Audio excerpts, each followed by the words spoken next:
a teacher who struggles to keep his distance from a young and beautiful student. Hello, friends. Today we're going to talk about the movie Miller's Girl. The story follows a girl named Cairo, whose parents live in another country. She lives alone in an isolated house and has a passion for writing. One day, while passing through the forest, she arrives at a class where she meets Jonathan Miller, a middle-aged teacher. Jonathan had once aspired to be a writer, but after failing to achieve success, became a teacher instead. When Cairo joins his class, Jonathan assigns her books to read, but she surprises him by revealing that she has already read them all. She also has a close friend named Winnie, who is in the same class. The two of them leave to grab a meal together. Jonathan later finds an adult book among Cairo's belongings. His friend Boris, who visits him for coffee, takes the book and starts reading it.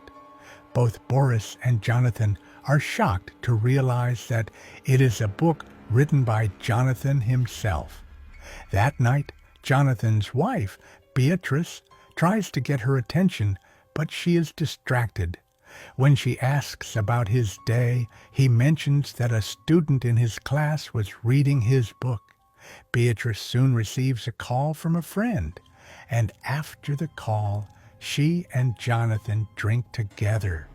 However, when she gets another call, Jonathan grows frustrated.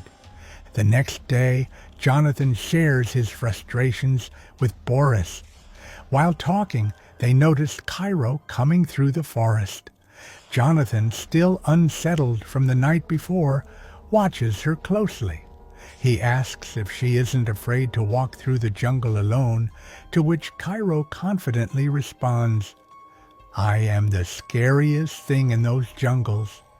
Her boldness makes Jonathan laugh. At school, Winnie drops her books on purpose, knowing Boris would notice. When Boris confronts her, asking what she wants, she teases him. Cairo watches the interaction and tells Winnie she's acting crazy. Later, Cairo invites Winnie to her house where they discuss Cairo's college application. She needs to write about her biggest achievement, but struggles to find a unique experience to talk about. Winnie jokingly suggests writing about an affair with her teacher, saying that such relationships are common nowadays. Cairo hesitates, pointing out that Jonathan is 20 years older than her, but Winnie insists that he's a good man and perfect for her first experience. From the next day, Cairo starts paying more attention to Jonathan. Noticing this, Jonathan asks her to meet him after class. Meanwhile, Jonathan invites Boris to dinner, and after Boris leaves, Jonathan playfully mimics one of his dance moves. Just then, Cairo arrives, and they both laugh about it.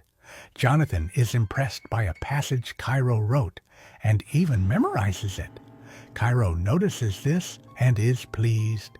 Jonathan then assigns her a task to write a short story in the style of her favorite author. If she does well, he promises her full marks on the midterm. Excited, Cairo agrees and tells him she has also read his book, even remembering many lines, word for word. Jonathan is flattered and invites her to discuss her assignment over the weekend. That night, Jonathan and Beatrice go out for dinner, where Winnie happens to be working as a waitress. Beatrice, already suspicious, asks Jonathan if Winnie is the student he mentioned earlier. Jonathan clarifies that it was Cairo. However, Beatrice is clearly jealous and starts insulting him, saying that he hasn't written anything for years and is just an ordinary teacher now. On the weekend, Cairo goes to the location Jonathan mentioned. He follows her and sits beside her as they listen to a poetry recital. While Jonathan focuses on the poem, Cairo watches him. Afterward, they step outside, and Cairo lights a cigarette, which Jonathan shares with her. The next day, Cairo shows up to school in a revealing outfit, catching Jonathan's attention. Boris notices and asks about it, but Cairo says nothing. When Boris leaves, Cairo starts a conversation with Jonathan, and they grow closer. Jonathan then receives a message from his wife about plans for the evening, but those plans later get canceled. Later, Jonathan accidentally takes Cairo's phone with him. Since his evening was now free, he decides to return it to her. When he arrives at her house, it starts raining. Cairo steps out in a thin dress, and as they stand close, they kiss. Afterward, Jonathan returns home, feeling conflicted. That night, Cairo emails him a story she wrote. When Jonathan's wife complains that she can't work with him around, he leaves for his cabin, where he prints out Cairo's story. As he reads, he realizes it is an intimate story about a teacher and a student, clearly inspired by their own interactions. He gets overwhelmed, but the next day, he distances himself from Cairo. She notices the change and confronts him, but Jonathan harshly criticizes her story, calling it flawed. Cairo insists that the story is about them, but Jonathan denies it, saying they are nothing more than teacher and student. Heartbroken, Cairo refuses to rewrite her story and accuses Jonathan of being too afraid to write what she had written.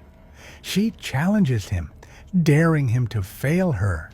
Angry and humiliated, Cairo starts drinking with Winnie.